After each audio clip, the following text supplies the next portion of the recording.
দলীয় প্রার্থী পদ ঘোষণার প্রথম দিন থেকে কেশিয়ারিতে টানা প্রচার কর্মসূচি শুরু করেছে তৃণমূল।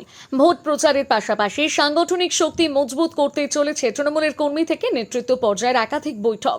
বৃহস্পতিবার বিকেলে কেশিয়ারির একটি বেসরকারি লজে তৃণমূল কর্মী সমর্থকদের নিয়ে একটি গুরুত্বপূর্ণ বৈঠকের আয়োজন করা হয়। বৈঠকে উপস্থিত ছিলেন জেলা পরিষদ সদস্যা তথা রাজ্য মহিলা তৃণমূলের সম্পাদিকা কল্পনা শীট। বৈঠকের আগে বাসস্ট্যান্ড এলাকা থেকে একটি সংক্ষিপ্ত র্যালির আয়োজন করা হয়। র্যালিতে অংশ নেন প্রার্থী রামজীবন মান্ডি সহ দলের স্থানীয় নেতৃত্ব, বহু কর্মী সমর্থক। র্যালি শেষে সকলেই লজে পৌঁছে বৈঠকে অংশ নেন সবাই। এদিন বিভিন্ন অঞ্চল থেকে আসা তৃণমূল কর্মীরা প্রার্থী রামজীবন মান্ডিকে সংবর্ধনা জানান এবং তার জয়ের জন্য ঐক্যবদ্ধভাবে কাজ করার বার্তা দেন। বৈঠকে আসন্ন নির্বাচনে সংগঠনকে আরও শক্তিশালী করা এবং ভোটের কৌশল নিয়ে আলোচনা হয়। তৃণমূল নেতৃত্বের দাবি, সাধারণ মানুষের সমর্থন তাদের পক্ষেই রয়েছে। সংগঠনের শক্তিকে কাজে লাগিয়ে কেশিয়ারি কেন্দ্রে জয় নিশ্চিত করার লক্ষ্যে এগোচ্ছে তৃণমূল কংগ্রেস। উপস্থিত ছিলেন কেশিয়ারি ব্লক যুব তৃণমূলের সভাপতি কৌশিক ঘোষ, তৃণমূল নেতা পবিত্র শীট প্রমুখ। কেশিয়ারি থেকে রাহুলদের রিপোর্ট, সানন্দা নিউজ। প্রার্থী ঘোষণা হলো, অনেকে ভাববে তারপর থেকে প্রচার শুরু হবে, কিন্তু প্রচার আমাদের 365 দিন একদম প্রতিদিন, প্রতি বছর, প্রতিদিন, প্রতি সময় আমাদের জনগণের পাশে থাকা, জনগণের কিছু কাজকর্ম করা মানেই হচ্ছে প্রচার। শুধু একটা ডিউরেশন ছিল 5 বছর পর্যন্ত এক একটা সিট থাকে বিধানসভা, 5 বছর অন্তর অন্তর হয় ভোট হয়। সেই অনেক সময় প্রার্থী থেকে যায়, অনেক সময় প্রার্থী চেঞ্জ হয়। এবার আবার নতুন আমি প্রার্থী হয়েছি, শুধু প্রার্থীটুকু নতুন হয়েছে, কিন্তু ভোটের প্রচার সারা বছর ধরে চলছে। অর্থাৎ দিনক্ষণ এরকম কিছু নেই। আর যেহেতু 23 তারিখে ভোট আছে, তাই এটা হচ্ছে স্পেশাল ড্রাইভ বলতে পারেন। এটা স্পেশাল ড্রাইভ, জনগণের কাছে যাওয়ার একটা সুবিধা বা সুযোগ একটা পেয়েছে। ছুটে যাবো, আমি বাইক নিয়ে যাব। আমি অলরেডি জাতীয় এবং আন্তর্জাতিক পর্যায়ের আমি ম্যারাথন রানার, ঠিক আছে। আমি ছুটবো, আমি তো বলে দিয়েছি বেনাপুর খড়গপুর থেকে আমি ভসা, আর এদিকে বেলদা থেকে আপনার কুলবনি, ওটা আমার কাছে জল ভাত। ছুটে যাব, গ্রামে গ্রামে যাবো, সমস্ত গ্রাম, সমস্ত পাড়া আমি চিনি, জানি, মানুষজন আমাকে চেনে। আমি হয়তো এই কয়েকটা দিন একটু গুছিয়ে নিচ্ছি কিছু কাজকর্ম, যেহেতু একটা স্কুলের আমি প্রধান শিক্ষক, সেখানে কিছু কাজকর্ম আছে, সেগুলো সেরে নিয়ে আমি আবার ঠিক দিতে যাবো।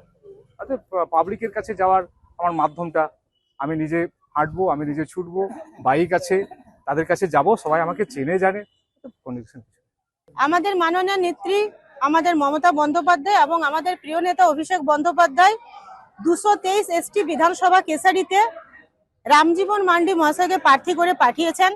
তারই আজকে কর্মীরা নিজের থেকে উচ্ছ্বাসে আজকে প্রার্থী পরিচয়ের জন্য আজকে এসছেন। আপনারা দেখতে পাচ্ছেন যে এই হলে, এই বেনিমাধব লজের হলে আজকে দেখছেন আমরা জায়গা কোলাইনি, মানুষ রাস্তা থেকে, বারান্দা থেকে, জানলার সাইড থেকে আজকে ঝুলে আছে যে আমাদের প্রার্থী যে এসছেন প্রার্থীর সঙ্গে পরিচয় করার জন্য। প্রার্থী আমাদের যে 140টা বুথ আছে, উনি 140টা বুথেই যাবেন, মানুষের সঙ্গে কথা বলবেন, মানুষের সঙ্গে থাকবেন। এবং আমাদের এই যে প্রার্থী আমাদের রামজীবন দা, উনি কেশারিতে নতুন নয়, দীর্ঘদিন ধরে উনি কেশারির সঙ্গে যুক্ত এবং বিভিন্ন ইলেকশনে আজকে পুরো 9টা অঞ্চলের যতগুলো বুথ আছে সমস্ত বুথে উনি গেছেন, মানুষের অভাব অভিযোগের কথা শুনেছেন এবং তৃণমূল কংগ্রেসের প্রচার করেছেন। কেশারি ব্লক, কেশারি বিধানসভা থেকে বিধানসভাতে যাবেন। আপনারা দেখছেন, আমি আগেও বলেছি, এ তো অভি টেলার হয়, পিকচার অভি বাকি হয়। কেশারির মাটি তৃণমূল কংগ্রেসের ঘাঁটি, কেশারির মাটি মমতা বন্দ্যোপাধ্যায়ের ঘাঁটি। তাই কেশারিতে বিজেপি 1 ইঞ্চি জায়গা পাবে না। তাই বিজেপি 1 ইঞ্চি মাটি কেশারিতে যে পাবে না, তার আজকে আপনারা দেখতে পেলেন যে কর্মীরা কিভাবে উচ্ছ্বাসে আজকে এখানে উপস্থিত হয়েছে।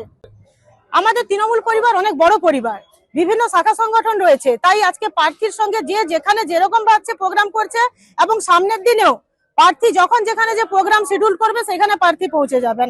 আমাদের তৃণমূল কংগ্রেস এক এবং ঐক্যবদ্ধ কেশারিতে। আচার্য প্রলয় চক্রবর্তী, যিনি সম্পূর্ণ বিজ্ঞান ভিত্তিক পদ্ধতিতে বিচার বিশ্লেষণ এবং প্রতিকার করেন। পদ্ধতিগুলি হল গোষ্ঠী বিচার, সংখ্যাতত্ত্ব, বাস্তুবিচার, হোরারি, আধুনিক ট্যারট কার্ড, হস্তরেখা ও ফেংশুই। পৌরোহিত্য বিশারদ, কম্পিউটারাইজড গোষ্ঠী তৈরি করেন। চেম্বার প্রতি বুধবার বেলদাতে, কেশিয়ারি মোড়, শ্যাম হোমিও হলের নিকট, সকাল 10টা থেকে বিকেল 5টা এবং সোমবার ও শুক্রবার ঠাকুরচক বাস স্ট্যান্ডে বিকেল 3টে থেকে রাত্রি 8টা পর্যন্ত। এছাড়া বাড়িতেও চেম্বার করেন ঠাকুরচক হাই স্কুলের নিকট প্রত্যহ সকাল 9টা থেকে 11টা পর্যন্ত এবং বিকেল 3টে থেকে সন্ধে 6টা পর্যন্ত।